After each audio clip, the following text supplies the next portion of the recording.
कही जानिले कथा सुंदर बांधी जानिले मथा सुंदर। हेलो स्टूडेंट्स, मु मानस स्वागत करुच्ची पुणी गोटे नुआ वीडियो को। तो पिला माने आमे दशम श्रेणी ओडिया व्याकरण प्रथम पाठ वाक्य विचार पढ़ुतिले एवं आमे पढ़ीतिले जे वाक्य कौन एवं वाक्यर जो विभिन्न लक्षण रही योग्यता, आकांक्षा, आसक्ति ता सहित आमे खंड वाक्य कौन एवं वाक्यांश कौन से सब को आमे कभर करथिले। तापरे आज पिला माने आमे आज यहीटा हूँ क्लास 2 है 2 नंबर क्लास। तो ये आम कौन करवा ना वाक्यर जो प्रकार भेद रही जो थी कि प्रति बोर्ड एग्जाम रे क्वेश्चन आसूची ही आसूची। तो आज मोस्ट इम्पोर्टेंट टॉपिक वाक्यर प्रकार भेद आज आम देखा। प्रथमे कौन करवा ना प्रथमे देखी ना आज कौन कही ना वाक्य हूँ उपयुक्त अर्थबोधक पद संहतिर उपयुक्त समय। तो आम गत थर पढ़ी अर्थ बा भावबोधक पूर्णांग उक्ति को आम कौन कही ना वाक्य बोली कही है। तो ये कौन कहूँ ना अर्थबोधक होता कथा पद संहति रही कथा अर्थात अर्थबोधक पद संहति रहिले ताको आम कौन कहवा ना वाक्य बोली कहवा। तो गठित वाक्यर रूप पद संहति दृष्टि निर्धारित हुए। तो गठन कला और प्रकार्य तो वाक्यर गठन रूप एवं तार प्रकार्य तार काम रूप तार आत्मा आत्मिक एवं आंगिक एपरी कहीपर जे तार गठन रूप कहले आंगिक एवं तार प्रकार्य कहले तार आत्मिक। तो यही उभय दृष्टि कौन कर पिला माने ना वाक्य को दुई भाग में विभक्त कर। तो यही उभय को आम कौन कहवा ना वाक्य रूप बोली कही था। तो मोट उपर कहवाक गले वाक्य को दुई भाग में विभक्त कर गोटे हूँ गठनात्मक रूप एवं आउ गोटे हूँ प्रकार्यात्मक रूप एवं से ही जो गठनात्मक रूप रही से ही गठनात्मक रूप पुणी मुख्यतः तो 3 भाग में विभक्त किंतु एठारे आउ गोटे एक्सट्रा आम पढ़ा जोटा कि मिश्र वाक्य बोली कहुए। ये सबुथिर मिश्रण रूप है एपरी टोटाल 4टी गठनात्मक रूप रही एवं प्रकार्यात्मक रूप जदि देखा यह मुख्यतः 1 2 3 4 4 प्रकार किंतु यही जो नास्ति सूचक वाक्य यह 4 वाक्यर को पुणी 2 भाग में विभक्त कराए गोटे आस्ति सूचक एवं आ गोटे यही नास्ति सूचक। तो ताकू आम से अनुसार पढ़ी नवा ये किंतु या 5 भाग में दे दीची। तो आम एडजस्ट करी जीवा। तापर जदि आम देखा प्रथमे गठनात्मक रूप कौन देखी नवा तापर प्रकार्यात्मक दृष्टि को आम जीवा। तो प्रथमे जदि आम देखा सरल वाक्य तो जिते बेले भी सरल वाक्य कथा आम कहवा प्रथमे समस्त मन पड़ुव जे सरल वाक्य कौन ना सरल वाक्य हूँ कौन से गोटे सरल वाक्य अर्थात साधा सीधा वाक्य। तो से साधा सीधा वाक्य कौन हो पारे ये कहुई गोटे एग्जाम्पल तुम देखि नियो जे गोवर्धन दरिद्र मानकर सेवा करती है एवं नमिता को तांको घर लोक भल पाती। तो ये दुईटी वाक्य कौन ना आम जानुचे जे सरल वाक्य जे गोवर्धन दरिद्र मानकर सेवा करती एवं नमिता को तांको घर लोक भल पाती बेस्ट बास सिंपल सेंटेंस बा सरल वाक्य। किंतु कहीं तो मन रख एठारे वाक्य दुईटे कौन अच्छी ना सेवा करती एवं भल पाती ए दुईटी कौन ना गोटे गोटे क्रिया एवं यह क्यों प्रकार क्रिया कहवा ना समापिका क्रिया बोली कही था है। तो समापिका क्रिया शेष में थी ताकू आम सरल वाक्य बोली कहला एठारे उदाहरण दृष्टि। तापर जदि आम देखा कही प्रणव जड़े शिल्पी एवं आउ गोटे कौन कहला ना आम साहित्य शिक्षक जड़े ज्ञानी व्यक्ति एपरी दुईटी वाक्य देला एवं ये 2 वाक्य कौन होती ना एठारे आम देखा आम क्रिया दिशुची कि क्रिया रही कि नहीं। एठारे आम पूर्व उपरोक्त जो वाक्य नहीं थिला से कौन अच्छी ना समापिका क्रिया अच्छी तेणुक सरल वाक्य कहीदेला। किंतु ये जो प्रणव जड़े शिल्पी आम साहित्य शिक्षक जड़े ज्ञानी व्यक्ति एठारे क्रिया अच्छी कि क्रिया नहीं। किंतु बिना क्रिया बा क्रिया बिना गोटे वाक्य वाक्य नुहे प्रत्येक वाक्य गोटे क्रिया थिबा निहाती जरूरी किंतु एठारे तो नहीं बोली कहबो किंतु नहीं एठारे कौन होइछि ना क्रिया उह्य रूप अच्छी आमे वाक्यर सेन्स को बुझी क्रिया को आमे जोड़ीबा आमे वाक्यर सेन्स बुझी क्रिया को आमे जोड़ीबा एठारे वाक्य क्रिया अच्छी किंतु उह्य अवस्था रे अच्छी। तो ये वाक्य दुईटी आमे जदि लगाइबा कौन करबा प्रणव जड़े शिल्पी अटंती है कि मु कहली आम साहित्य शिक्षक जड़े ज्ञानी व्यक्ति अटंती। तो ये 2 वाक्य कौन होइछि ना अटंती क्रिया से उह्य अच्छी तेणुक आम कौन जानिले ना वाक्य समापिका क्रिया थिबो ताको आम सरल वाक्य कहबा ଏବଂ ସମାପିକା କ୍ରିୟା ଯଦି ନଥିବ ଏବଂ ତାକୁ ଯଦି ଆମେ ସେନ୍ସରେ ବୁଝିପାରିବା ହେଲା ଏବଂ ଲଗାଇ ପାରିବା ଉହ୍ୟ ଥିବ ତଥାପି ମଧ୍ୟ ତାହାକୁ ଆମେ କ'ଣ କହିବା ନା ସରଳ ବାକ୍ୟ ବୋଲି କହିବା। ତ ମୋଟ ଉପରେ ଯଦି ଆମେ ଦେଖିବା ସରଳ ବାକ୍ୟ କ'ଣ ପିଲାମାନେ ନା ଗୋଟିଏ ମାତ୍ର ସମାପିକା କ୍ରିୟା ହେଲା ଗୋଟିଏ ମାତ୍ର ସମାପିକା କ୍ରିୟା ଥିବା ବାକ୍ୟକୁ ସରଳ ବାକ୍ୟ ବୋଲି କୁହାଯାଏ। ଏଇଟା ତ ଆମେ ବୁଝିଗଲେ ସହଜରେ ବୁଝିଗଲେ। କିନ୍ତୁ ଏଠାରେ ମୋର ଗୋଟେ କ୍ୱେଶ୍ଚିନ୍ ଯେ ସମାପିକା କ୍ରିୟା କ'ଣ ଏବଂ ଗୋଟେ କ୍ୱେଶ୍ଚିନ୍ କ'ଣ ଯେ ସମାପିକା କ'ଣ ସମାପିକା କ୍ରିୟା କ'ଣ ଆଉ ଅସମାପିକା କ୍ରିୟା ମାନେ କ'ଣ ଅସମାପିକା କ୍ରିୟା କ'ଣ। ତ ତମେ ସରଳ ବାକ୍ୟ କ'ଣ ସମସ୍ତେ କହିଦେବ ଡେଫିନେସନ୍ ଯେ ଗୋଟିଏ ମାତ୍ର ସମାପିକା କ୍ରିୟା ଥିବା ବାକ୍ୟକୁ ଆମେ ସରଳ ବାକ୍ୟ କହିଥାଉ। କିନ୍ତୁ ଯଦି ପ୍ରଶ୍ନ ଏହା ବୁଝିନଥିବ ଯେ ସମାପିକା କ୍ରିୟା କ'ଣ ତାହେଲେ ତୁମେ ସରଳ ବାକ୍ୟ ଯେତେବେଳେ ପରୀକ୍ଷାରେ ଆସିବ ପରୀକ୍ଷା ଦୃଷ୍ଟିରୁ ତୁମେ କରିପାରିବ ନାହିଁ। ତେଣୁକରି ଏଠାରେ ଆମେ କ'ଣ କରିବା ନା ସମାପିକା କ୍ରିୟା କ'ଣ ଏବଂ ତା'ର ବିପରୀତ ଅସମାପିକା କ୍ରିୟା କ'ଣ ଆମେ ଏଠାରେ ଜାଣିନେବା। ତ ମୁଁ କ'ଣ କହିଲି ନା ଆମେ ଦେଖିଲେ ଟିକେ ପୂର୍ବରୁ ଯେ ସମାପିକା କ୍ରିୟା କହିଲେ ଏପରି କ୍ରିୟା ଯିଏ ବାକ୍ୟକୁ ଶେଷ କରୁଥିବ। ଯେପରି ଏଠାରେ ଦେଖ ଗୋବର୍ଦ୍ଧନ ଦରିଦ୍ରମାନଙ୍କର ସେବା କରନ୍ତି। ଏଠାରେ ସେବା କରନ୍ତି କ'ଣ ନା ସେ ବାକ୍ୟକୁ ଶେଷ କରୁଛି ହେଲା। ତେଣୁକରି ଏହାକୁ ଆମେ ସମାପିକା କ୍ରିୟା କହିବା। କିନ୍ତୁ ଅସମାପିକା କ୍ରିୟା କ'ଣ ଅସମାପିକା କ୍ରିୟା କ'ଣ ଯିଏ ଅସମାପିକା କ୍ରିୟା ଏପରି ଏକ କ୍ରିୟା ଯିଏ ବାକ୍ୟକୁ ଶେଷ କରୁନଥାଏ କିନ୍ତୁ ବାକ୍ୟ ମଝିରେ ରହିଥାଏ ବାକ୍ୟ ମଧ୍ୟରେ ଥାଏ କିନ୍ତୁ ବାକ୍ୟକୁ ଶେଷ କରୁନଥାଏ ହେଲା ତାହାକୁ ଅସମାପିକା କ୍ରିୟା ବୋଲି କହିଥାଉ। ଯେପରି ମୁଁ ଏଠି ଗୋଟେ କହିଲି ମୁଁ ଖାଇ ଖାଇ ଟିଭି ଦେଖୁଥିଲି ମୁଁ ଖାଇ ଖାଇ ଟିଭି ଦେଖୁଥିଲି। ତ ଏଠି ଯଦି ଆମେ ଦେଖିବା ଏ ଦେଖୁଥିଲି କ'ଣ ନା ଏଇଟା ଗୋଟେ ସମାପିକା କ୍ରିୟା କାହିଁକି ନା ଏହା ବାକ୍ୟକୁ ଶେଷ କରୁଛି ହେଲା। କିନ୍ତୁ ଏଠାରେ ଖାଇବା ତ ଏଇ ଯେଉଁ ରହିଛି ଖାଇ ଖାଇ এইটা ବି ତ ଗୋଟେ କାର୍ଯ୍ୟକୁ ସୂଚାଉଛି ତ ଗୋଟେ କ୍ରିୟା ତ ଏଇଟା କେଉଁ ପ୍ରକାର କ୍ରିୟା ଏବଂ ଏହି କ୍ରିୟା ହେଉଛି ଅସମାପିକା କ୍ରିୟା। କାହିଁକି ଏହି କ୍ରିୟାକୁ ଅସମାପିକା କ୍ରିୟା କାହିଁକି କୁହାଗଲା ନା ଏହି କ୍ରିୟା ଦ୍ୱାରା ଆମେ ଆମର ଯେଉଁ ବାକ୍ୟ ରହିଛି ତାହା ସମାପ୍ତ ହେଉନାହିଁ ତେଣୁ ଏହାକୁ ଆମେ ଅସମାପିକା କ୍ରିୟା ବୋଲି କହିବା। ଅର୍ଥାତ୍ ଯେଉଁ କ୍ରିୟା ବାକ୍ୟକୁ ଶେଷ କରିଥାଏ ବା ଯେଉଁ କ୍ରିୟା ଦ୍ୱାରା ବାକ୍ୟ ଶେଷ ହୋଇଥାଏ ତାହାକୁ ଆମେ ସମାପିକା କ୍ରିୟା ଏବଂ ଯେଉଁ କ୍ରିୟାରୁ ବାକ୍ୟ ଶେଷ ହେଉନଥାଏ ତାହାକୁ ଆମେ ଅସମାପିକା କ୍ରିୟା ବୋଲି କହିଥାଉ। ଏବେ ତୁମେ ସରଳ ବାକ୍ୟ ବୁଝିନେବ ପିଲେ ଯେ ବାକ୍ୟରେ ଗୋଟେ ମାତ୍ର ସମାପିକା କ୍ରିୟା ଥିଲେ ତାହାକୁ ଆମେ କ'ଣ କହିବା ସରଳ ବାକ୍ୟ ବୋଲି କହିବା। ତାପରେ ଆମେ ଆଗକୁ ଯିବା କ'ଣ କହିଛି ନା ଦ୍ୱିତୀୟରେ ଯୌଗିକ ବାକ୍ୟ। ତ ଯୌଗିକ ବାକ୍ୟ କ'ଣ ତୁମେ ଯଦି ସରଳ ବାକ୍ୟ ବୁଝିଗଲ ତାହେଲେ ଯୌଗିକ ବାକ୍ୟ ବୁଝିବାକୁ ଆଉ କଷ୍ଟ ହେବ ନାହିଁ। ଯେପରିକି ଦେଖ ଏଠାରେ କ'ଣ କୁହାଯାଇଛି ଦେଖ ଯେ ପବିତ୍ର ପହଞ୍ଚିଲା ସୁଷମା ଆସିଲା ଓ ଉଭୟ ମିଶି ପାଠ ପଢ଼ିଲେ। ଟିକେ ପୂର୍ବରୁ ଆମେ ପଢ଼ିଲେ ଯେ ଗୋଟେ ବାକ୍ୟରେ ସମାପିକା କ୍ରିୟା ଥିଲେ ତାକୁ ସରଳ ବାକ୍ୟ କହିବା। ତ ଏଠାରେ ଆମେ ଯେଉଁ କ୍ରିୟା ରହିଛି ସମାପିକା କ୍ରିୟା କେତୋଟି ରହିଛି ଦେଖ ନା ଏଠାରେ ପହଞ୍ଚିଲା କମା ଦିଆହେଇଛି ନା ତେଣୁକରି ପହଞ୍ଚିଲା ଗୋଟେ ସମାପିକା କ୍ରିୟା। ସୁଷମା ଆସିଲା ଦେଖ ତାପରେ ଓ ଲାଗିଛି ନା ତ ଏଠାରେ ଗୋଟେ ଆସିଲା କ'ଣ ଗୋଟେ ସମାପିକା କ୍ରିୟା ଏବଂ ଉଭୟ ମିଶି ପାଠ ପଢ଼ିଲେ ଏବଂ ଏଠାରେ କ'ଣ ପଢ଼ିଲେ ଗୋଟେ କ'ଣ ନା ସମାପିକା କ୍ରିୟା ବାକ୍ୟକୁ ଶେଷ କରୁଛି। ତ ଏହାକୁ ସରଳ ବାକ୍ୟ ନ କହି ଆମେ ଯୌଗିକ ବାକ୍ୟ କାହିଁକି କହିବା। ତ ମନେ ରଖ ଯେ ଆମେ ଏଠାରେ ଦେଖୁଛେ ଯେ 1 2 3 ତିନୋଟି ସରଳ ବାକ୍ୟକୁ ଯେତେବେଳେ ଓ ମାତ୍ର କିନ୍ତୁ ଏବଂ ବା କୌଣସି କମା ହେଲା କମା ରହି ବାକ୍ୟକୁ ଯୋଡ଼ୁଥିବ ତାହେଲେ ଆମେ ସେଇ ଟୋଟାଲ ଗୋଟେ ବାକ୍ୟ ବୋଲି କହିବା ଏବଂ ସେଇ ଟୋଟାଲ ବାକ୍ୟକୁ ଆମେ କ'ଣ କହିବା ନା ଯୌଗିକ ବାକ୍ୟ ବୋଲି କହିବା। ତ ଏଠାରେ ଦେଖ ପବିତ୍ର ପହଞ୍ଚିଲା ଗୋଟେ ବାକ୍ୟ ସୁଷମା ଆସିଲା ଗୋଟେ ବାକ୍ୟ ଏବଂ ଉଭୟ ମିଶି ପାଠ ପଢ଼ିଲେ ଗୋଟେ ବାକ୍ୟ। ତ ଏଠାରେ ମୋଟ କେତୋଟି 1 2 3ଟି ବାକ୍ୟ ଅଛି କିନ୍ତୁ ସେଇ 3ଟି ବାକ୍ୟକୁ କ'ଣ କରିଛି ନା ପ୍ରଥମେ କମା ଦ୍ୱାରା ତାପରେ ଓ ଦ୍ୱାରା ଯୋଡ଼ି ଦିଆଯାଇଛି ଏବଂ ତାହାକୁ ଗୋଟିଏ ବାକ୍ୟରେ ପରିଣତ କରି ଦିଆଯାଇଛି।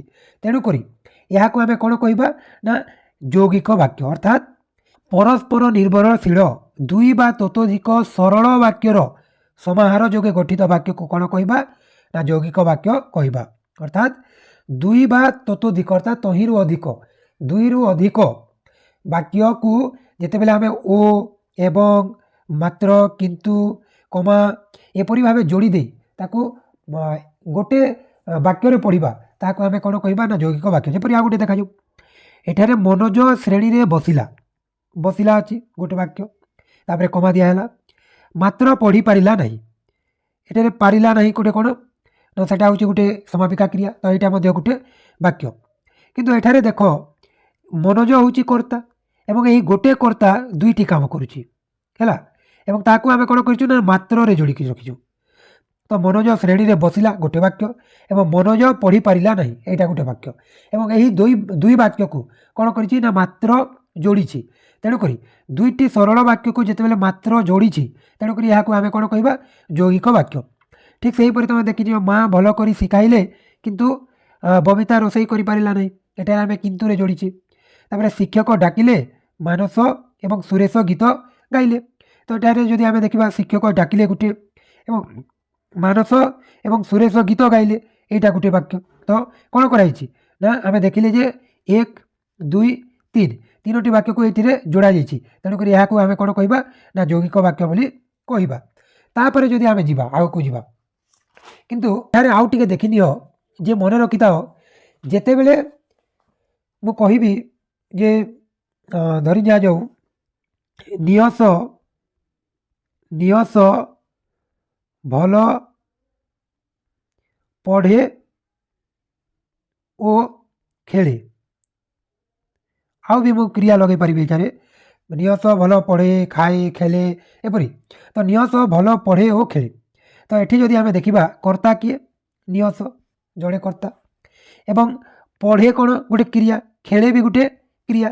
ତ ଏଠାରେ ଆମେ କ'ଣ ଦେଖିଲେ ନା ଏଇଠାରେ ଯେତେବେଳେ ଏକାଧିକ କ୍ରିୟାକୁ ମଧ୍ୟ ଆମେ ଓ ଏବଂରେ ଯୋଡ଼ିଥିବା ତାହେଲେ ମଧ୍ୟ ତାହାକୁ ଆମେ କ'ଣ କହିପାରିବା ଯୌଗିକ ବାକ୍ୟ କହିପାରିବା। କାରଣ କର୍ତ୍ତା ଗୋଟେ ଏବଂ କ୍ରିୟା ଯଦି ଏକାଧିକ ହେଉଛି ସେଇଠାରେ ବି ଆମେ ଯୌଗିକ ବାକ୍ୟ କହିପାରିବା। ଯେପରି କ'ଣ ଦେଖ ନିୟସ ଭଲ ପଢ଼େ ଗୋଟେ ବାକ୍ୟ କିନ୍ତୁ ଆଉ ଗୋଟେ ବାକ୍ୟ କ'ଣ ନିୟସ ଭଲ ଖେଳେ ବି କରିପାରିବା। ତେଣୁକରି এই ଦୁଇ ବାକ୍ୟକୁ କ'ଣ ହୋଇଛି ନା ଓ ଯୋଡ଼ିଛି। ତେଣୁକରି ଏହାକୁ ମଧ୍ୟ ଆମେ ଯୌଗିକ ବାକ୍ୟ କହିପାରିବା। ତୁମେମାନେ ଦେଖିନେବ ପ୍ରଶ୍ନ ଆସିବ ଏ ବର୍ଷ ଆସିଥିଲା ଏବଂ ନେକ୍ସଟ ଯେଉଁ 2027ରେ ମଧ୍ୟ ଆସିବ। ତୁମେମାନେ ଦେଖିନିଅ ଭଲସେ ନୋଟ୍ ବନେଇ ବନେଇ ଚାଲ ପିଲାମାନେ, ମୁଁ ଯାହା କହୁଛି ମୋଷ୍ଟ ଇମ୍ପୋର୍ଟାଣ୍ଟ। ତ ନୋଟ୍ ବନେଇ ବନେଇ ଚାଲ। ତାପରେ ଯଦି ଆମେ ଯିବା ଜଟିଳ ବାକ୍ୟ, ତେବେ ଜଟିଳ ବାକ୍ୟ କ'ଣ ତ ଆମେ ଜାଣିଛେ ଯେ ଜଟିଳ ବାକ୍ୟ କ'ଣ। ଏଠାରେ ଗୋଟେ ଉଦାହରଣ ଦେଖିନେଉ। ଅଜା ଯେତେବେଳେ ଘରେ ପହଞ୍ଚିଲେ ସେତେବେଳେ ଘରେ ରତନ ନଥିଲା। ଆମେ କ'ଣ ଦେଖିଲେ ଅଜା ହେଉଛନ୍ତି ଆମର କିଏ ନା କର୍ତ୍ତା। ତ ଅଜା ଯେତେବେଳେ ଘରେ ପହଞ୍ଚିଛନ୍ତି ତ ଏଇଟା ଗୋଟେ କ'ଣ ହୋଇଛି କ୍ରିୟା। ସେତେବେଳେ ଘରେ ରତନ ନଥିଲା। ତ ରତନ କ'ଣ ରତନ ଯେଉଁ ଥିଲା ସେ ନଥିଲା ହେଲା। ତ ଏଠି ଯଦି ଆମେ ଦେଖିବା ଏଇଠି ମଝିରେ କମା ଦିଆଯାଇଛି। ତ ଏଇଠି କର୍ତ୍ତା ଅଛି କ୍ରିୟା ଅଛି, ଏଠାରେ ବି କର୍ତ୍ତା ଅଛି ଏବଂ ଏଇଟା କ୍ରିୟା ଅଛି। କିନ୍ତୁ এই ଦୁଇ ବାକ୍ୟକୁ ତଥାପି ମଧ୍ୟ ଆମେ କ'ଣ କରିବା ନା ଯଦି ଅଲଗା ଅଲଗା କରି ପଢ଼ିବା। ଆମେ ଜାଣିଛେ ଯେ ପୂର୍ବ ଭିଡ଼ିଓରେ ଆମେ ଦେଖିଥିଲେ ଯେ କର୍ତ୍ତା ଏବଂ କ୍ରିୟା ନେଇ ବାକ୍ୟ ଗଠିତ ହୋଇପାରିବ ବା କର୍ତ୍ତା କର୍ମ କ୍ରିୟା ଥିଲେ ମଧ୍ୟ ବାକ୍ୟ ଗଠିତ ହୋଇପାରିବ। ତ ସେ ଦୃଷ୍ଟିରୁ ଯଦି ଆମେ ଦେଖିବା ଯେ ଅଜା ଏବଂ ପହଞ୍ଚିଲେ ଏଇଠି ତ କର୍ତ୍ତା ଏବଂ କ୍ରିୟା ଉଭୟ ଅଛି କିନ୍ତୁ এই ଭାଗଟା କ'ଣ ସମ୍ପୂର୍ଣ୍ଣ ବାକ୍ୟ ହୋଇପାରିବ କି ନାହିଁ। କାରଣ ଆମେ ପଢ଼ିଥିଲେ ଯେ ଏହାକୁ ଆମେ ଖଣ୍ଡ ବାକ୍ୟ ବୋଲି କହୁଛେ ଏବଂ এইଠାରେ ମଧ୍ୟ ରତନ କର୍ତ୍ତା ଅଛି ନଥିଲା କ୍ରିୟା ଅଛି। ତ এই ଖଣ୍ଡଟି ମଧ୍ୟ କ'ଣ ସମ୍ପୂର୍ଣ୍ଣ ବାକ୍ୟ ହୋଇପାରିବ କି ନାହିଁ। এইଟାକୁ ଆମେ ଖଣ୍ଡ ବାକ୍ୟ କହିଥାଉ କାହିଁକି ନା ଏଥିରୁ ସମ୍ପୂର୍ଣ୍ଣ ଅର୍ଥ ବୁଝା ପଡ଼ୁନାହିଁ ଏବଂ ସମ୍ପୂର୍ଣ୍ଣ ଅର୍ଥ ବୁଝା ପଡ଼ିବା ପାଇଁ ସେ ଉଭୟ କ'ଣ ହେଉଛନ୍ତି ଉଭୟଙ୍କ ପ୍ରତି ଆଶ୍ରୟ ନେଉଛନ୍ତି। ତେଣୁକରି ଯଦି ଏହାକୁ ଆମେ ଦେଖିବା ଯେ ଅଜା ଯେତେବେଳେ ଘରେ ପହଞ୍ଚିଲେ ସେତେବେଳେ ଘରେ ରତନ ନଥିଲା, ତେବେ ଯଦି ମୋଟ ଉପରେ ଆମେ ଦେଖିବା ତ କ'ଣ ନା ଯେତେବେଳେ ଦୁଇଟି ବା ଦୁଇ ବା ତତୋଧିକ ପରସ୍ପର ସାପେକ୍ଷ ଖଣ୍ଡ ବାକ୍ୟର ହେଲା ଦୁଇ ବା ତତୋଧିକ ଖଣ୍ଡ ବାକ୍ୟର ସମନ୍ୱୟରେ ଦୁଇ ବା ତତୋଧିକ ଖଣ୍ଡ ବାକ୍ୟକୁ ଯୋଡ଼ିଦେଲେ ତାହାକୁ ଆମେ କ'ଣ କହିବା ଜଟିଳ ବାକ୍ୟ ବୋଲି କହିବା। ଏବଂ ଏହି ଜଟିଳ ବାକ୍ୟରେ ପ୍ରଥମ ଯେଉଁ ଖଣ୍ଡ ବାକ୍ୟ ରହିଥାଏ ତାହାକୁ ଆମେ ଅପ୍ରଧାନ ଖଣ୍ଡ ବାକ୍ୟ କହିବା ଏବଂ ପରବର୍ତ୍ତୀ ଯେଉଁ ଖଣ୍ଡ ବାକ୍ୟ ରହିଥାଏ ତାହାକୁ ପ୍ରଧାନ ଖଣ୍ଡ ବାକ୍ୟ ବା ପ୍ରଧାନ ବାକ୍ୟ ବୋଲି କହିବା, ଉପବାକ୍ୟ ବୋଲି କୁହାଯାଏ ଏହାକୁ ହେଲା। ତ ଯଦି ଏଠାରେ ଆମେ ଦେଖିବା ଦେଖ ଏଠି ଦେଇଥିବି ଯେ ସେତେବେଳେ ରତନ ଘରେ ନଥିଲା, এইটা ହେଉଛି ଦ୍ୱିତୀୟ ଖଣ୍ଡ ଉପଖଣ୍ଡ ବାକ୍ୟ। ତେଣୁକରି ଏହାକୁ ପ୍ରଧାନ ବାକ୍ୟ କହିବା ଏବଂ ଅଜା ଯେତେବେଳେ ଘରେ ପହଞ୍ଚିଲେ ପ୍ରଥମ ଥିଲା ତେଣୁକରି ଏହାକୁ ଅପ୍ରଧାନ ବାକ୍ୟ ବୋଲି କହିବା। କିନ୍ତୁ ଏହାକୁ ତୁମେମାନେ ପଢ଼ି ନେବ। ତାପରେ କହିଛି କ'ଣ ଦେଖିଦିଅ ଯେ ବାପା କେବେ ଆଶା କରିନଥିଲେ ଯେ ସନାତନ ଶ୍ରେଣୀରେ ପ୍ରଥମ ହେବ। ତ ଏଇ ଯେଉଁ ଏଇଟା କ'ଣ ନା ପ୍ରଧାନ ବାକ୍ୟ, ଏଇଟା ପ୍ରଧାନ ବାକ୍ୟ ଏବଂ ଏଇଟା ଅପ୍ରଧାନ, ଏଇଟା ଅପ୍ରଧାନ ବାକ୍ୟ ଆମେ ଜାଣିଲେ। ତ ଏଠାରେ କ'ଣ ହୋଇଛି, ଏଇ ଦୁଇଟି ପ୍ରଧାନ ଏବଂ ଅପ୍ରଧାନ ବାକ୍ୟ ମିଶି କ'ଣ ହୋଇଛି ନା ଜଟିଳ ବାକ୍ୟ ହୋଇଛି। ତ ମୋଷ୍ଟ ଇମ୍ପୋର୍ଟାଣ୍ଟ ଏହା ଯେ ଆମେ ଚିହ୍ନିବା କିପରି, ତ ମୋଷ୍ଟ ଇମ୍ପୋର୍ଟାଣ୍ଟ କ'ଣ ନା ଆମେ ଚିହ୍ନିବା କିପରି। ତ ତୁମେମାନେ ମନେ ରଖ ପିଲାମାନେ,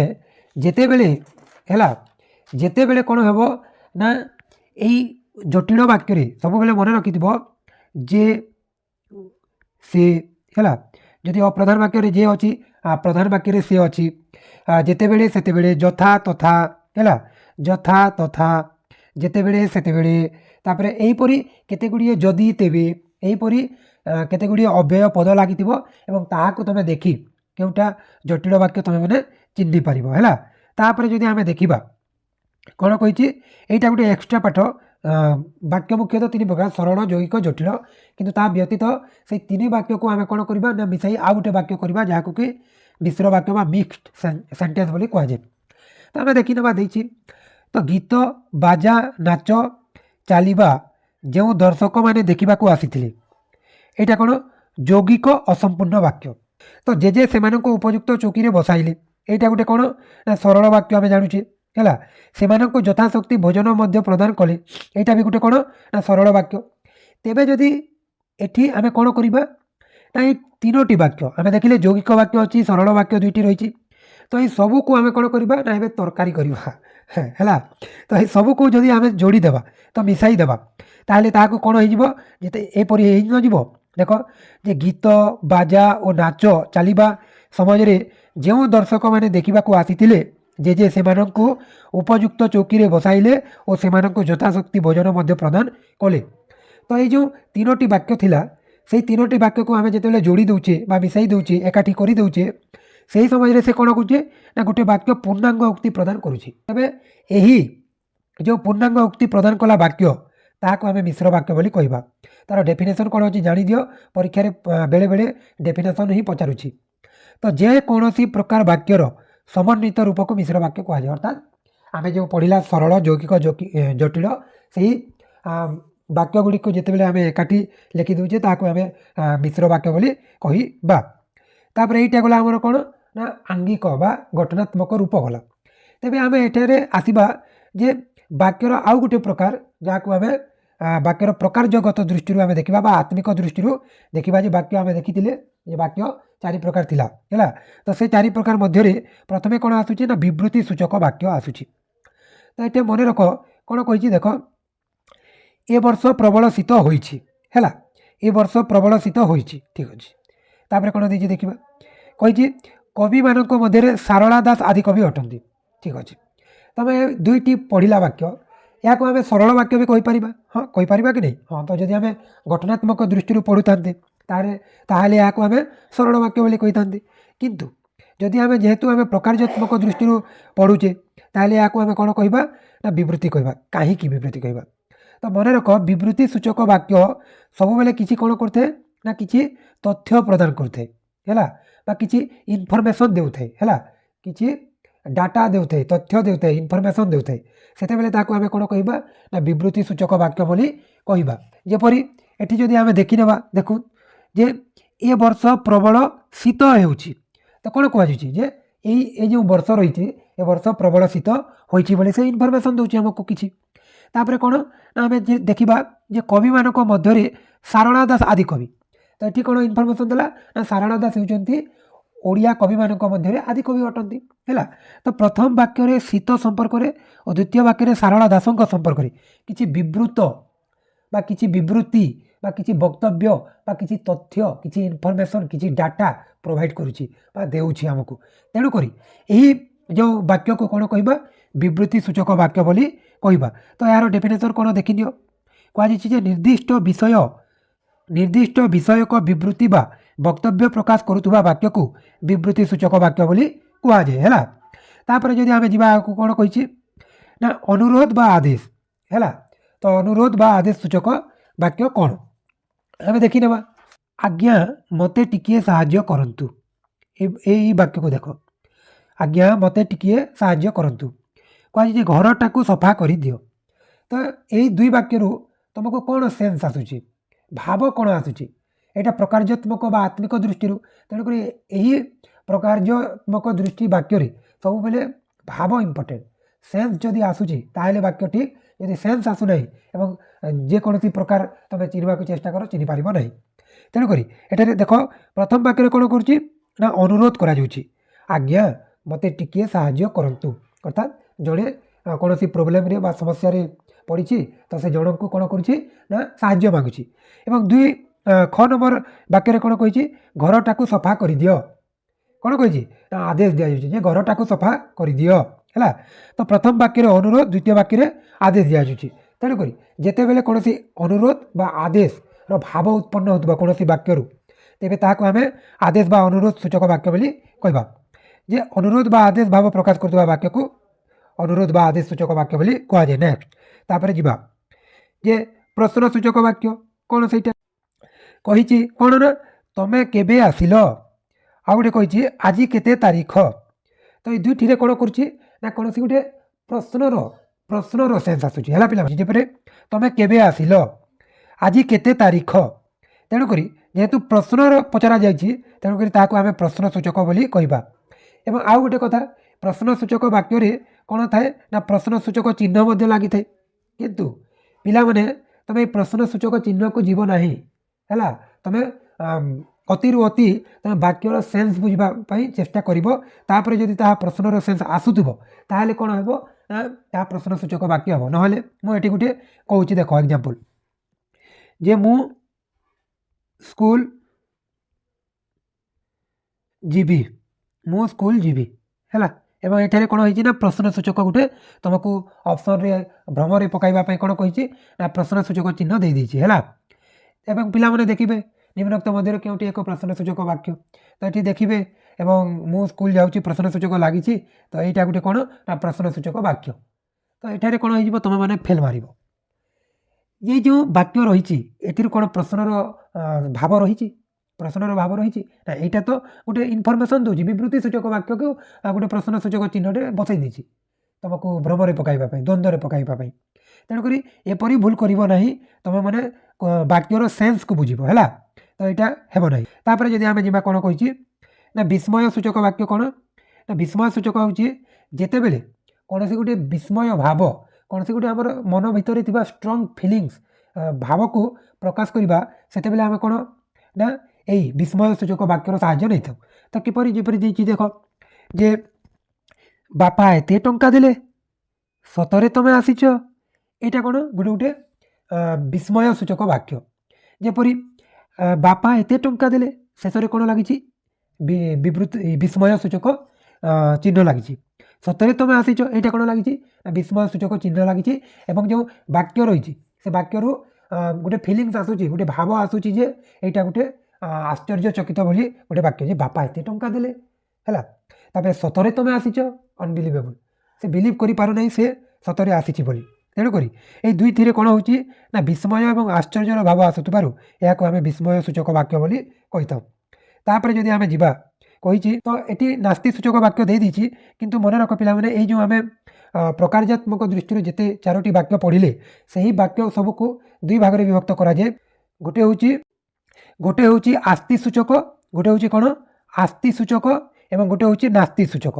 गोटे हूँ आस्ति सूचक एवं गोटे हूँ नास्ति सूचक है तो ये आम कौन करवा से सबको पढ़ा आम विवृत्ति सूचक हो प्रश्न सूचक हो से उभय को आम नास्ति सूचक वाक्य कर आस्ति सूचक वाक्य कर गोटे एग्जाम मुनेली है गोटे एग्जाम्पल मुनेली जेपरिक कहला मु